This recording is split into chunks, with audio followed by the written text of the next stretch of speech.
오늘은 한자 성어 한번 보는 것으로 우리 설교를 좀 시작해 보겠습니다. 잠깐 보여주시겠어요? 네. 뭐래요?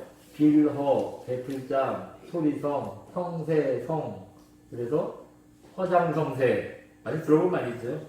근데 많이 들어는 봤는데 사실은 저거 딱 보고 뭔 뜻인지 잘 모르실 거예요. 그래서 제가 조금 더 풀어서 한번 다시 좀 달아봤습니다. 한번 보여주시겠어요? 네. 공허하다, 베풀장, 일을 벌리다, 베푼다는 건 이렇게 이제 벌린다는 거예요. 소리성, 목소리를 높인다는 그런 의미입니다. 형세성, 이건 기세가 오르다. 그 형세할 때, 기세가 오르다, 뭐 그런 거래요. 또 형세, 세인데 제가 잘못 썼네요. 형세, 세인데. 네, 죄송합니다. 기세가 오르다. 이거 붙여보면 무슨 뜻이냐면, 큰 소리 치고 기세가 올라서 자신감이 있어서 일을 벌렸는데, 맨 위에 공허하다. 그러니까 실속이 없다는 얘기래요. 실속이 없다는 얘기래요.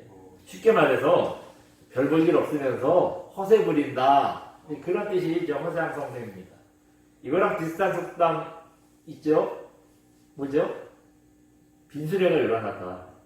빈수레가 요란하다. 그런 뜻이에요. 그런 뜻입니다. 여러분, 가만히 저도 이 설교를 준비하면서 빈수레가 요란하다는데, 허장성세라는데, 빈수레가 요란한 이유가 뭘까요? 뭐 좀 허풍을 떨어서 그게 좀 요란할까요? 근데 그 빈수레가 요란한 이유가 뭔가 가만히 생각해 보니까 어떻게라는 게 없기 때문입니다. 어떻게가 있으면 요란하지 않아요. 깨끗해요. 그냥 잔잔하게 갑니다. 근데 어떻게라는 게 무게감이 없으니까 그렇게 요란한 거예요. 어떤 사람이요? 남자들 중에 그런 사람들 많잖아요. 차에 대해서 막 엄청 아는 체를 해요. 차 한번 태워줬더니 차 엔진 소리가 어떻다는 둥, 무슨 뭐 소리가 이상하다는 둥, 뭐 진동이 있다는 둥, 막 문제점을 얘기를 해요. 그래서요, 그럼 어떻게 해야 돼? 물어봤더니요, 갑자기 꿀 먹은 벙어리야. 무슨 뜻이에요? 모른다는 거예요. 자기도 모른다는 겁니다. 자기도 해결책을 몰라요. 무슨 뭐 엔진 소리가 어떻다는 둥, 소리가 진동이 있다는 둥, 뭐 그런 얘기들을 뭐 장황하게 하는데, 그래서 그럼 그걸 어떻게 고쳐야 되냐, 해결해야 되냐 물어보면, 자기도 모른다. 모르니까 가만히 꿀 먹은 벙어리가 되는 거죠. 반면에, 그럴 때 이제 빈수레가 요란하다. 아이고, 저놈도 빈수레가 요란하구나 싶어요. 반면에, 어떻게라는 해결책이 분명하면은요, 요란하지 않아요. 한마디 탁 던지고 마는 거예요. 그거, 이렇게 해결하면 돼. 많이 얘기할 것도 없어요. 뭐 해결책이 분명한 사람들은 얘기 많이 안 해요. 그 해결책이 분명하지 않으니까 괜히 장황하게 사설이 긴 거죠. 분명 해결책이 분명하면 한마디 그 해결책만 탁 던지고 정확하게 진단을 해주고 이제 말이 끝입니다. 작년 겨울에 교회 보일러가 고장났잖아요. 그래서 보일러를 교체를 했어요. 새로 교체했어요. 처음에 값을 알아볼 때는 한 60만 원 정도 드는 것 같았는데요. 막상 와서 교체를 하고 나니까 한 100만 원 정도 들었어요. 네? 왜냐? 출장비가 얼마, 현장에서 오면 또 이제 부속이 또 든대요. 그게 얼마, 이제 그렇다는 거예요. 무엇보다도요, 이제는 교회에 직접 안 오고 집에서도 보일러를 켜고 끌 수 있대요. 네? 여러분, 그 전까지 제가 어떻게 했냐면요, 주일날이면 5시에 일어나가지고 그 교회, 새벽 5시에 교회 나와서요, 보일러 켜고 다시 들어갔어요. 이 보일러가 한 5시간이 그래도 돌아야지 전체가 따뜻하거든요. 그래서 그 새벽에 나와가지고 켜고 갔어요. 이 난방 버튼, 이거 난방, 요거 하나 누르려고 새벽 5시에 일어나가지고 옷 주워 입고 왔다 갔다 30분을 소요를 해가지고 이제 왔다 가는 거예요. 여기요, 여러분, 이게 말이 그렇죠. 한겨울에 이거 얼마나 귀찮은 일인지 몰라요. 새벽에 5시에 일어나가지고 제가 또 주일날, 또 금요일, 토요일날 때 이것저것 준비하다 보면은 또 원고에도 한번 읽어보고 이러면 이제 토요일날 좀 일찍은 못 자거든요. 그러니까 새벽 5시에 일어나가지고 막 눈 비비고 엎드려 나와가지고 난방 이거 탁 누르고 이제 가는 건데 이게 진짜 귀찮은 일이에요. 근데 그렇게 귀찮은 일을 이제 안 해도 된다잖아요. 뭐 핸드폰으로요. 어디에 있든지 꼭 집에서뿐만 아니라 핸드폰만 있으면 어디에서든지 그냥 난방 버튼 한 번만 누르면 보일러가 켜지고 꺼지고 맘대로 된대잖아요. 근데 이거 안 할 수가 있어요. 그래서요, 10만원 들여가지고 이거 핸드폰으로 조절할 수 있는 이 IoT 조절기로 바꿨어요. 올겨울에 이거 덕분에 얼마나 편했는지 몰라요. 이 교회 안 나오고 자다가 그냥 알람 울리면 일어나가지고 눈 비비고 그냥 저기 전원 버튼 누르고 온도 딱 맞추고 그러고 그냥 되는 거예요. 이것 때문에 올 겨울 진짜 제가 편하게 지냈습니다. 여러분 이렇게 어떻게 문제를 해결할지 방법이 확실하니까요. 10만 원이 들어서 돈을 쓰잖아요. 돈을 쓸 수밖에 없어요. 이렇게 어떻게 해야 하는지 방법이 확실하면은 믿고 따를 수밖에 없는 겁니다. 믿고 따를 수밖에 없어요. 근데 우리가 하나님을 신뢰하고 따르는 것도 여러분 마찬가지더라고요. 우리는 어떤 상황에서도 하나님 신뢰해야 됩니다. 그리고 하나님을 따라야 돼요. 여러분 아멘 하세요? 네. 그런데 실제로는 어떻죠? 이게 잘 안 돼요. 실제로는 잘 안 됩니다. 머리로는 하나님 따라야 된다, 신뢰해야 된다 아는데 막상 살면 그게 잘 안 돼요. 왜 그럴까요? 왜 그게 안 될까요? 이것 역시 마찬가지예요. 두 가지예요. 하나님께서 어떤 분인지를 모르기 때문에 그래요.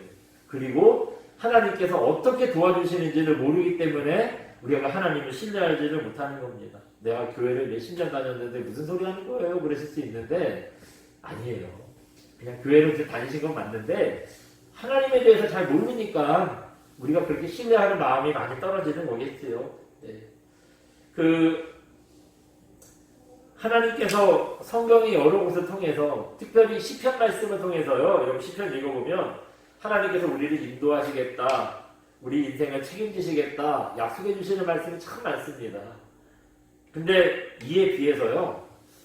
그러면 우리를 인도하신다는데 어떻게 인도하실지 우리 책임지신다는데 어떻게 책임지실지 그 방법은 아마 많이 못 보셨을 거예요.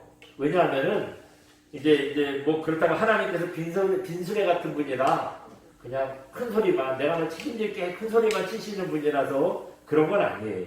그런 건 아니에요.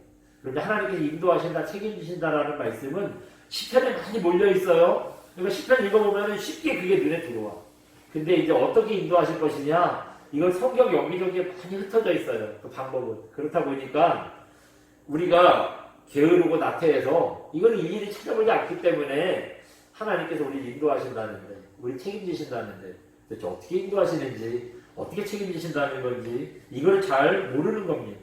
그래서요 오늘 또 그 중에서도 우리가 오늘 이거 보면은 이 두 가지를 얘기하고 있어요. 하나님 어떤 분이시냐 또 우리를 인도하신다는데 어떻게 인도하시냐 이 두 가지를 가르쳐주고 있습니다. 그래서 우리가 오늘 본문을 통해서 하나님 어떤 분이시길래 우리를 도와주신다고 하는지 또 하나님께서 우리 인생을 어떻게 책임져 주시려고 하는지 이 점을 한번 확인을 해보겠습니다. 오늘 보면 27절 보시면 야곱, 이스라엘, 야곱아, 이스라엘아 이렇게 두 번 부르고 있어요.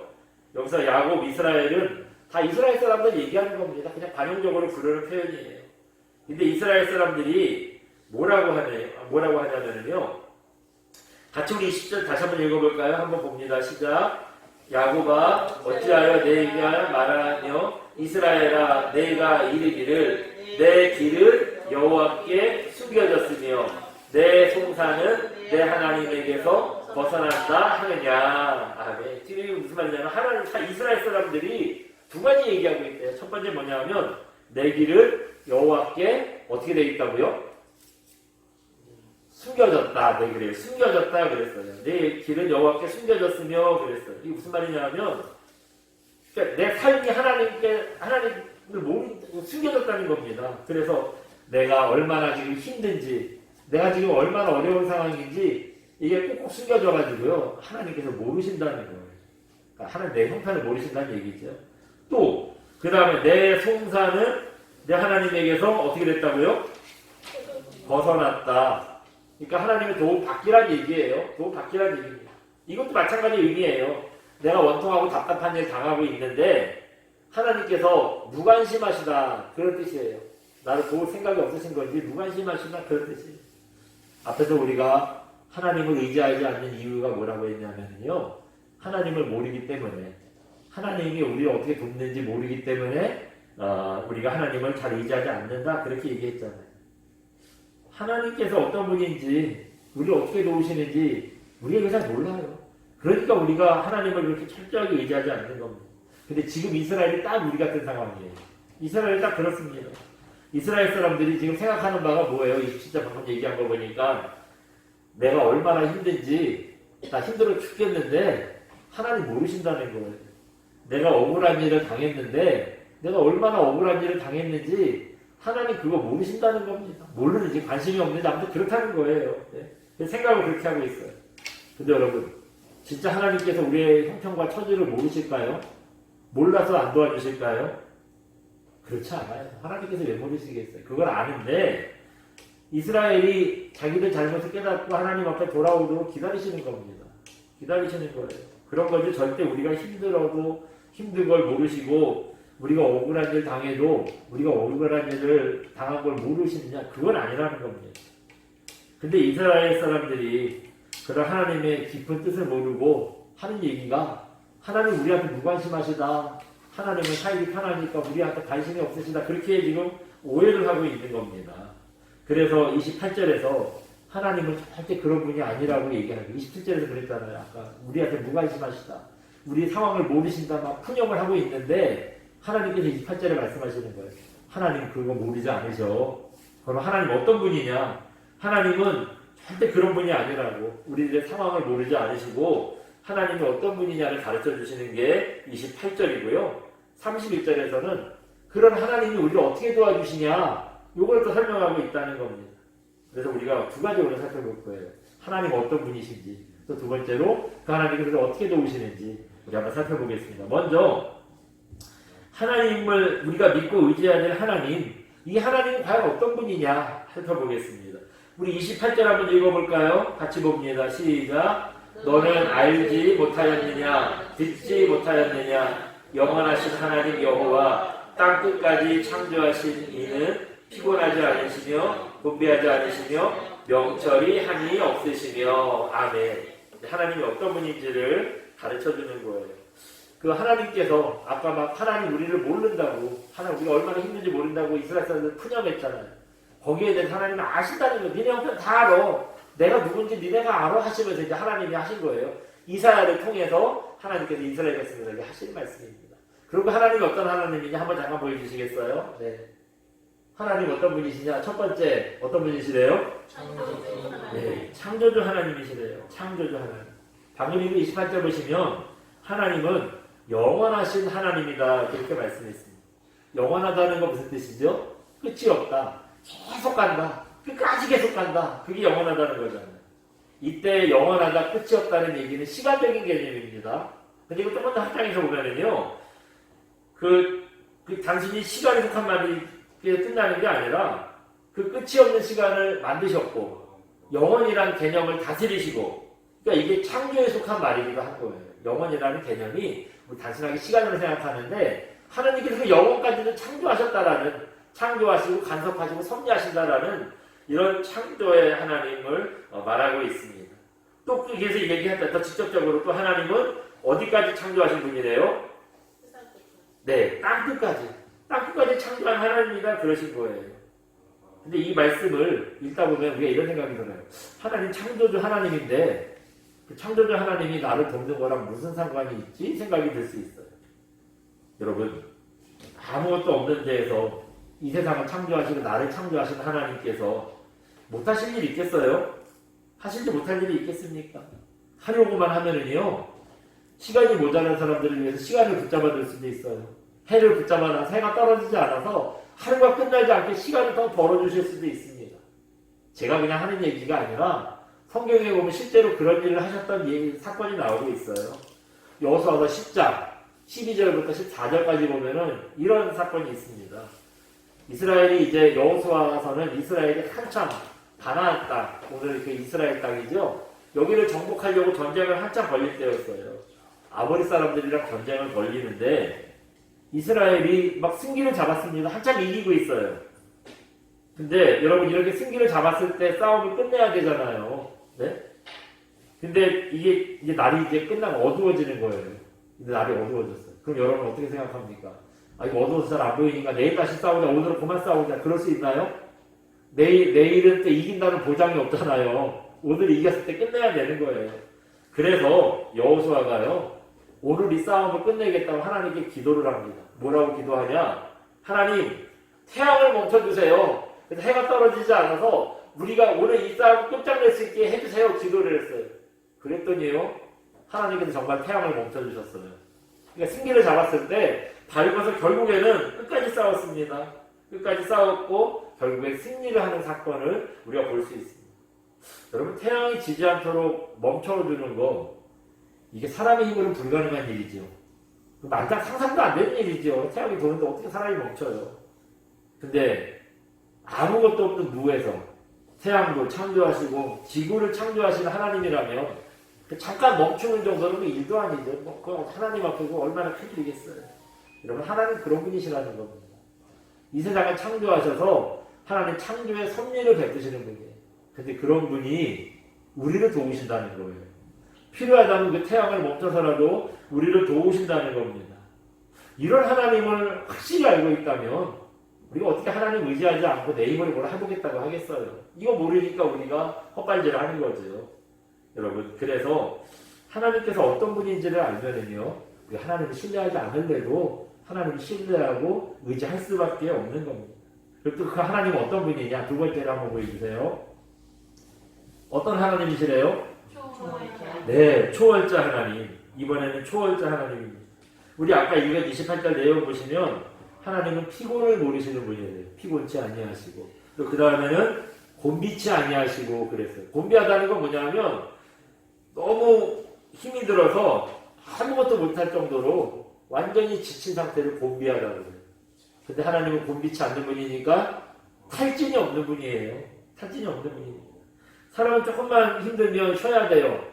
뭐 일을 죽기 살기로 해도 죽기 살기로 뭐 처음만 하지 나중에는 일도 못해요. 힘들어서 쉬어야 됩니다. 그게 인간의 한계예요. 근데 하나님은 어떤 분이시래요?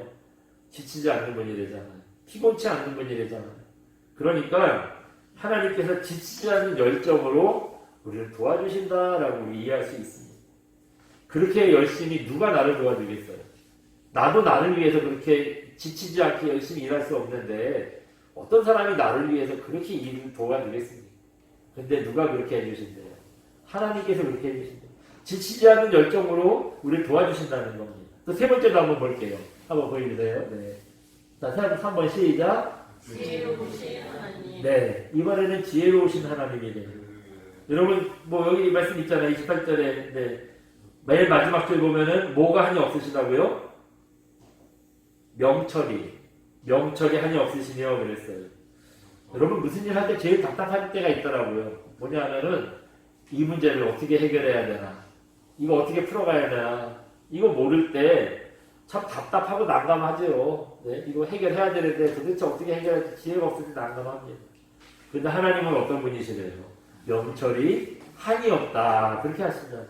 그러니까 지혜가 무궁무진하다는 겁니다. 사람이 아무리 똑똑해도요, 한계가 있어요. 사람이 아무리 똑똑해도 사람이 생각하고 뭐 할 수 있는 능력은 다 한계가 있습니다. 근데 그래서 사람 똑똑한 것 같지만 결국에는 그 지혜가 바닥나더라고요. 근데 하나님은 어떤 분이시래요? 맨날 샘솟는 아이디어가 있는 분이래요. 그러니까 끝이 없다는 분이죠. 어떤 문제가 생겨도 다 답이 있어요. 요즘 말로 하면 애들 말로 하면 척척박사래요. 하나님께만 가면은 모르는 게 없는 거예요. 어떻게 할까 그러면 이건 이렇게 이건 이렇게 하나님께서 다 가르쳐주시는 척척박사라는 겁니다. 여러분 어떻습니까? 하나님께서 이 세상을 창조하신 창조주고 또 모든 걸 초월하는 초월주시고 지혜로운 분이라는 걸 아는데 우리가 어떻게 하나님 앞에 나아가지 않을 수 있겠습니까? 그래서 하나님께서 어떤 분인지 아는 것, 하나님을 묵상하는 것, 우리가 신앙생활하는 게 정말 중요한 일입니다. 그래서 호세아는 뭐라고 얘기했어요? 우리 여호와를 알자. 그냥 아는 정도가 아니라 힘써서 여호와를 알자. 그렇게 권면하고 있습니다. 여러분, 그렇기 때문에 언제나 하나님을 아는데 힘을 쓰는 그런 저와 여러분 되시기 바랍니다. 그래서 우리가 하나님을 아는 만큼 하나님을 의지하고 신뢰하는 귀한 종들 되시기를 주님의 이름으로 축원드립니다. 이제 두 번째예요. 그런 하나님이 우리를 도우신다는데 어떻게 도우시냐? 우리가 어떻게를 몰라서 하나님 잘 의지하지 못한다 그랬잖아요. 그래서 창조주 하나님, 초월자 하나님, 지혜의 하나님께서, 지혜로우신 하나님께서 우리를 도와주신다는데 그럼 과연 어떻게 도와주시냐? 요거 한번 살펴보겠습니다. 29절에 뭐 말씀하신 대로 29절 간단히 보면은 피곤한 자한테 능력을 주신대요. 또 무능한 자에게는 힘을 더해 주신대요. 이건 당연하고요. 이건 당연하고요. 31절에 가시면 조금 더 구체적으로 말씀하고 있습니다. 우리 31절 읽어봅니다. 같이 봅니다. 시작. 오직 여호와를 앙망하는 자는 새 힘을 얻으리니 독수리가 날개치며 올라간 같을 것이요 다른 박질하여도 곤비하지 아니하겠고 걸어가도 피곤치 아니하리로다. 아멘. 여기 보면은 먼저 전제가 있어요. 하나님께서 은혜를 주시는데 도와주시는데 어떤 자를 도와주시냐? 처음 읽어보시면 오직 여호와를 어떻게 한다고요? 앙망하는 자. 앙망한다는 것은 바라본다 하는 그런 뜻입니다. 여러분 사람 보지 말고 세상의 방법 쫓지 말고 하나님을 앙망할 때 하나님을 바라볼 때 하나님께 도움을 받을 수 있다는 거예요. 이렇게 하나님께서 우리를 도우시는데 어떻게 도와주신다 그러냐면 이것도 세 단계예요. 오늘은 이상하게 하나님이 어떤 분인지도 세 가지로 알려주시고 우리를 도와주시는 것도 세 가지로 알려주세요. 먼저 첫 번째는 어떤 거냐면요. 한번 보여주세요. 네, 하나님을 어떻게 도우시냐? 첫 번째 같이 읽어봅니다. 날개 해주신다. 날개 해주신대. 그래서 독수리가 날아가는 것처럼 우리 날 수 있도록 만들어주신다. 30절에 그렇게 얘기하고 있잖아요. 또 있어요. 두 번째. 그 다음은 뭐예요? 네. 뛰게 해주신대요. 그래서 거기 읽어보면 뭐라 그랬죠? 다른 박질하여도 곤비치 아니하며 그랬어요. 뛰게 해주신대요. 다른 박질을 내가 뛴다는 얘기니까.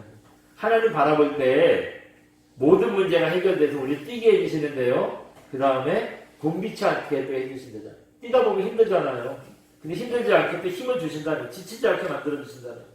마지막 세 번째는 어떻게 해주시느냐? 보여주세요. 네. 어떻게 해주신대요? 걷게 해주신대요. 네, 걷게 해주세요. 이것도 우리가 역시 아무리 걸어도 피곤하지 않도록 우리를 힘을 주신다. 또 그렇게 계속 말씀하고 있습니다. 이거 여러분 어때요? 날고 뛰고 걷고 아까 찬양했던 거 찬송가 300몇 장이죠? 354장 주를 앙모하는 자. 그 찬양 가사예요. 그 찬양을 이 말씀을 가지고 만든 겁니다. 네. 하나님 바라보면요. 주님을 앙모하면은요. 독수리처럼 날아가게 해주신대요. 또 뛰어가도 피곤치 않도록 해주신대요. 끝까지 걸을 수 있게 우리 지치지 않도록 붙들어 주신대요. 그래서 아까 우리 후렴 계속 불렀잖아요. 주를 앙모하는 자, 주를 앙모하는 자, 주 앙모하는 자. 그게 우리가 힘을 얻을 수 있는 길이라는 겁니다. 하나님 바라볼 때 그런 은혜의 역사를 주신다는 거예요. 근데 여러분 이 말씀 잠깐 보시면 하나님께서 도와주셔서 우리를 날고 뛰고 걷게 해주신다는데 여러분 저 세 개 중에서 제일 좋은 거 뭘까요? 그쵸? 나는 거. 걷는 거 뛰는 거보다 나는 게 더 좋은 거잖아요. 날게 해주신대요. 우리 신앙이 여러분 하나님 앞에 펄펄 날릴 정도면 얼마나 영광스러운 일이에요. 하나님께서 우리가 펄펄 날리는 신앙으로 열심히 뛰어다니면 얼마나 기뻐하시겠어요. 그렇다면 여러분 한번 이렇게 생각해봅니다. 이거는 단계별로 점점 좋아지는 걸로 회복을 시킨다면은 어떤 것부터 해야 되겠어요? 그쵸, 걷는 거. 걷다가 그 다음에 뛰고 그 다음에 날고 이렇게 돼야죠. 이렇게 걷는 것부터 시작이 돼야 될 것 같아요. 그래서 우리가 힘을 잃고 주저앉아 있을 때 우리에게 위로를 주시고 격려해 주셔서 일어나 이제 걷게 만들어요. 걷다 보니까 또 할만해. 그러니까 하나님 더 힘을 주셔서 막 뛰게 만들어요. 그러니까 막 뛰어다니니까 이게 나중에는 막 날아가는 거예요. 하나님 앞에 막 기도하면 날아가는 거예요. 네. 그게 좋잖아요. 네, 그게 좋잖아요. 그런데 우리가 이게 31절 보시면 다르게 얘기합니다. 처음에는 날았어요. 두 번째는 뛰어요. 그러더니 마지막 세 번째는 걸어요. 이상하죠? 날다가 뛰다가 걷다가 상태가 점점 안 좋아지는 것 같아요. 걷다가 뛰다가 날다가 이러면 점점 좋아지는데 반대로 한참 날르더니 뛰더니 그 다음 점점 상태가 안 좋아지는 것 같아요.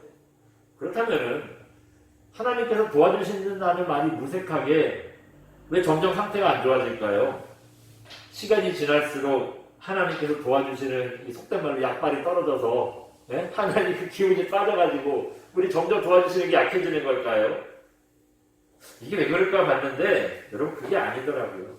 우리 신앙생활을 가만히 돌아보니까 이게 정상이에요. 이게 정상적인 신앙의 패턴입니다. 처음에 은혜를 깨닫고 예수님의 사랑을 알게 되면은요, 독수리가 나는 것처럼 팍팍 날아다녀요. 예? 정말 주님을 위해서 뭐든지 다 할 수 있을 것 같아요. 그래가지고 맨날 하는 얘기가 목사님, 저 너무 뜨거워요. 주님 위해서 뭐든지 하고 싶어요. 제가 신학을 할까요? 선교사를 할까요? 맨날 그래요. 예? 신학교에 가보면 그런 사람들 되게 많습니다. 그 막 하나님께 막 받는 애가 충만해가지고 바로 온 사람들이 있어요. 저희 그 동기 중에 한 분은요, 그 예수 믿은 지 6개월 됐는데 왔어요. 6개월 됐는데 얼마나 은혜를 충만하게 받았어요. 이분 저 학교도 제법 좋은 데 나오고요. 직장 생활도 잘했어요. 근데 하나님께 불같은 은혜를 받고 6개월 만에 신학교를 온 거예요. 네? 왔어요. 그래 막 처음에 뜨거운 겁니다. 근데 그 열정이 식으니까 소리 소문 없이 여름방학 끝나고 났더니 없어졌어요. 근데 그런 분들 굉장히 많아요. 신학교 왔다가 방학이 한 번 끝날 때마다 사람들이 점점 줄어요. 그런 일이 있습니다. 그래서 이제 막 그 날아다닐 정도로 열정이 뜨거웠는데 어느 정도 지난 뒤에 열정이 식는 거죠. 열정이 식어요. 완전히 사라진 건, 열정이 완전히 사라진 건 아니에요. 좀 식은 겁니다. 그래서 처음엔 날다가 열정 좀 식으면 그때는 뛰어요. 그때 뜁니다. 이쯤 되면 이제 신학교 가겠다, 선교사 되겠다, 그런 말이 쏙 들어가요. 혹시 가라고 할까봐 막 슬슬 뛰어다녀요. 그래도 여전히 주님을 위해서 아직도 기도하고, 네, 새벽부터 뭐 금요기도회까지 예배도 열심히 드리고, 늘 찬양하고, 늘 기도하고, 주님 따라다녀요. 그런데 아쉬운 건 뭐냐면, 이것도 오래 못 간다는 거. 이것도 오래 못 가요. 막 뜨겁게 다 예배 참석하고, 막 열심히 하고, 다 막 주님을 위해서 뭐 신학교만 안 간다 뿐이지, 목사보다 더 열심히 뛰는데, 근데 이것도 오래 못 가요. 그래서 이제 그 다음 단계는 걸어가요. 걷습니다. 근데 여러분, 걷는다 그랬다고 이 사람 시험 들었구나, 신앙이 예전만 못하구나, 뭐 열정이 식었구나, 그렇게 말할 수는 없어요. 왜냐하면요, 전처럼 날지도 않고 뛰지도 않지만 걷는데 이제 멈추지 않습니다. 멈추지 않고 꾸준하게 걷는 거예요. 뚜벅뚜벅 걷는데요, 오늘은 빨리 걸었다, 내일은 또 안 걸었다가, 뭐 모레는 하루 쉬었다가, 이런 게 없어요. 그냥 꾸준하게 걷는 거예요. 끝까지 가는 겁니다. 여러분, 우리 신앙의 길은 순례자의 길이라 그러잖아요. 순례자는 여행자예요. 그냥 거쳐가는 거예요. 그야말로 이 걷는 단계가 되면은요, 이제 진짜 순례자가 된 거예요. 진짜 신앙의 순례자가 된 겁니다. 여러분, 평생 주님을 위해서 날아가겠다는 거 마음은 알겠는데요, 죄송합니다, 뭐 교만이더라고요. 교만이에요. 아무리 주님을 위한다고 해도 우리 신앙이 평생 날 수만은 없더라고요. 여러분, 뛰는 것만 해도 얼마나 벅찬지 몰라요. 뛰는 것도 벅찹니다. 그래서 뭣도 모르고 열정적으로 날아올랐다가 지금은 걷지도 못하고 주저앉아 있는 분들도 굉장히 있어요. 많이 있습니다. 여러분, 진짜 신앙은요, 변함없이 늘 그 자리를 지키는 신앙입니다. 누가 뭐라고 하면 변함없이 주님과 함께 걷는 거, 이게 진짜 귀한 믿음이더라고요. 주님께서 여러분 회복시켜 주시면 독수리처럼 날 수도 있어요. 막 부지런히 뛰어다닐 수도 있습니다. 근데 그럴 수 있는데 그 열정이 평생 가지는 않더라고요. 대신요, 변함없이 꾸준히 걷는 거, 이거는 평생 가는 거예요. 죽을 때까지 하나님 앞에 걷는 거예요. 여러분, 이런 회복이 진짜 기쁜 회복 아니겠습니까? 하나님께서 이런 힘을 주셔서 우리를 도와주신다는 겁니다. 때로는 날개도 해주시고, 때로는 뛰게도 해주시지만, 결국에는 주님이 우리를 동에 붙잡으셔서 끝까지 함께 걸어갈 수 있도록 회복시켜 주신다는 겁니다. 그렇기 때문에 세상이 어떻게 요동치고 변하건 꾸준히 기도하고, 우리 꾸준히 말씀 보고, 꾸준히 예배 드릴 수 있도록 나를 도와주세요. 하나님의 도움을 구하는 저와 여러분 되시기 바랍니다. 그래서 여러분, 어떤 일에도 뭐 코로나보다 더한 코로나 할아버지가 와도요, 우리 요동치지 않고 신실하게 늘 자리를 지키는 그런 주님의 도움을 받는 거룩한 종들 되시기를 주님의 이름으로 축원드립니다. 우리 시간 함께 찬양하고 기도하겠습니다. 주 품에 함께 찬양합니다.